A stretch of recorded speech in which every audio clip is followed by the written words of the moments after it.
हे आपल्या हातात आहे का? नाही. हे कोणाच्या हातात आहे? परमात्म्याच्या हातात आहे.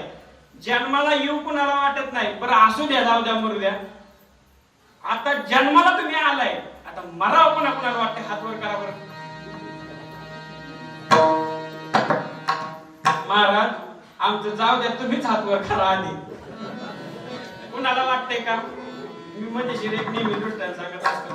एक 80-90 वर्षाच्या आजी, तिला काय बी नाही आणि कुणी बी नाही. काय बी नाही म्हणजे पद पैसा प्रॉपर्टी असलं काय बी नाही, आणि कुणी बी नाही म्हणजे मुलगा असून लेकी असलं काहीच नाही. काही बी नाही आणि कुणी बी नाही. मग त्या आजीला स्वतःचा उदरनिर्वाह करण्यासाठी काहीतरी कामधंदा करावा लागत होता. आता पूर्वीचा काळ, लाकडं या ठिकाणी जंगलामध्ये जायचं, लाकडं मुळी घ्यायची, लाकडं तोडायची, मुळी करायची आणि लोकांना जाऊन विकायची. पण एक दिवशी त्रास झाला जीवनाला, वैताग आला. म्हणजे देवा ये बाबा एकदाचा उचल. वय किती आजींचं? आजी तुमचं नाही बरं का, आजीला पद्धत खाली. आजीचं वय किती आहे? 90.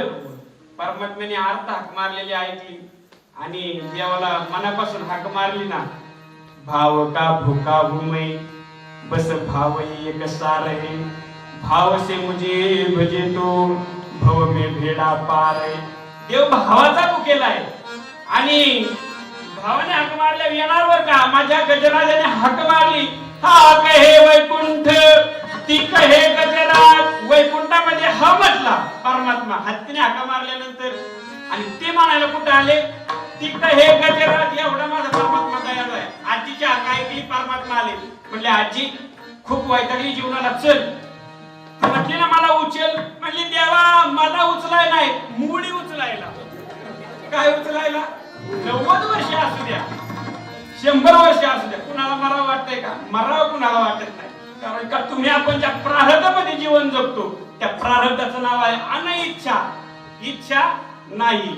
परंतु जन्माला आलोय कशासाठी हो? चला, जन्माला यायचं स्वातंत्र्य आपल्या हातात नाही, मरायचंही स्वातंत्र्य आपल्या हातात नाही. कधीतरी आपण पाहतो, हे काय वर्ष राहता कीर्तन नाही, पण माझा अभंगाचा भाव तुमच्या समोर सांगतो, यासाठी सांगतो की जन्माला यायचं स्वातंत्र्य आपल्या हातात नाही, मरायचं स्वातंत्र्य आपल्या हातात नाही. मरावं तरी कुणाला वाटतंय का? कुणालाच वाटत नाही. परंतु मेल्याशिवाय राहतंय का? बरं, मृत्यूचं एक काम लय भारी बरं का तात्या. मृत्यू न देखे द नायडे, मृत्यू न देखे बलायडे. मृत्यू तुम्ही किती धनवान आहे, तुम्ही किती श्रीमंत आहेत, तुम्ही किती ताकदवान आहे, एवढंच नाही. मृत्यू हे सुद्धा पाहत नाही तुम्ही गरीब आहे का श्रीमंत, आणि ते चांगले. नाहीतर कधी कधी लोक हसून बोलले असते, श्रीमंत लोक, जागीरदार लोक बोलले असते हसून, गरीब आहे म्हणून मेलं, बोलले असते का नाही? मृत्यू पुढे काय नाही, समशान. दो दिन का मेला आया था अकेला, 2 दिन का मेला आया था अकेला, और जाएगा अकेला समशान. काशीला देव कोणता गाय? मनकर्णिका गाय. त्याचे व्हिडिओ आहेत युट्यूबला, बघा जरा. किती मृत्यू असं ठिकाणी पिटून देतात मृत्यू.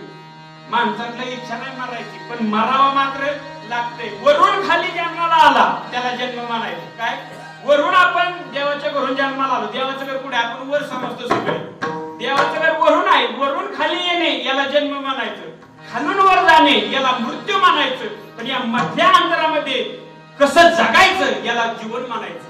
काय म्हणायचं? याला जीवन म्हणायचं. आणि हे जीवन जगण्यासाठी माणसाला काही अधिकार दिलेला आहे. शास्त्राने, देवाने, संताने काही अधिकार दिलेले आहे माणसाला. कसं जगायचं, कसं वागायचं, नव्हे या माणसाच्या जीवनाचं काय टार्गेट आहे हे माझ्या साधू संतांनी अभंगाच्या माध्यमातून लिहून ठेवलेलं आहे. कशासाठी दिलंय आपल्याला?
भोजनासाठी वापरला, ही शोकांतिका आहे.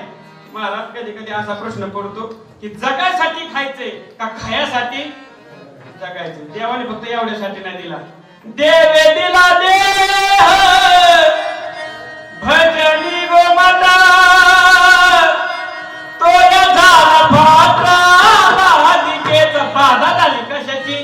मी आणि माझे पण विसरले दयाचे. मी आणि माझं आणि बायको माझी, मुलं माझी. नवीन एवढंच नाही, माझीच माडी, माझीच गाडी, माझ्याच बायकोची मुलबुल साडी. तुम्ही काय ब्रह्मचारी आहेत काय? ब्रह्मचारी नाही तर माझ्याच याच्यात प्रपंचामध्ये जीव अडकला, पदामध्ये जीव अडकला, पैशामध्ये जीव अडकला. सगळं येणार आहे का पैसा? पण माझ्या संतांचा अंतकरण पहा किती दयाळू आहे. निस्ता देह देवाने भगवंतानी भजनासाठी नाही दिला. म्हणले तुम्हाला अख्खा देह आहे ना, त्या प्रत्येक देहाच्या अवयवाने भजन करता येईल. कसं? हाताने करे टाळी बोला येथे नाम. म्हणजे हाताने टाळी वाजवली आणि मुखाने नामस्मरण घेतले तरी तुमचे भजन झाले. एवढंच नाही, म्हणले पाय काय कामाचे आहेत? पाय काय कामाचे आहेत? पायी तीर्थयात्रा बोला पायी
वाट चाली यज्ञ पाऊलो पावली. फक्त विठ्ठल विठ्ठल म्हणा आणि पाऊल टाका. आधी नाम घ्यावे मग पाऊल टाकावे. किती सोपी भक्ती या ठिकाणी साधू संतांनी समाजासमोर आणून ठेवलेली आहे. एवढंच नाही, डोळ्याने सुद्धा भक्ती करता येते. डोळ्याने डोळे तुम्ही ध्याने सुख पहा विठ्ठलाचे मुख. फक्त डोळ्याने विठ्ठल पाहिलं ना जनी दृष्टीला तुझ्यास गुणपण. डोळे तुम्ही ध्याने किती भक्ती केली. एवढंच नाही, हात देह दिले, दिले इंद्रिय हात पाय कान डोळे मुख बोलाया. भगवंताने हा देह भक्तीसाठी दिलाय, पण वापरला का हो? माणूस जन्माला यायचं काय कारण नाही. आल्यावरती जायचं बी काय त्याला वेळ लागत नाही. क्षण नाही झाला मरायला, जगायला वेळ लागतोय. मरायला किती वेळ लागतोय? क्षण पुरेसा आहे.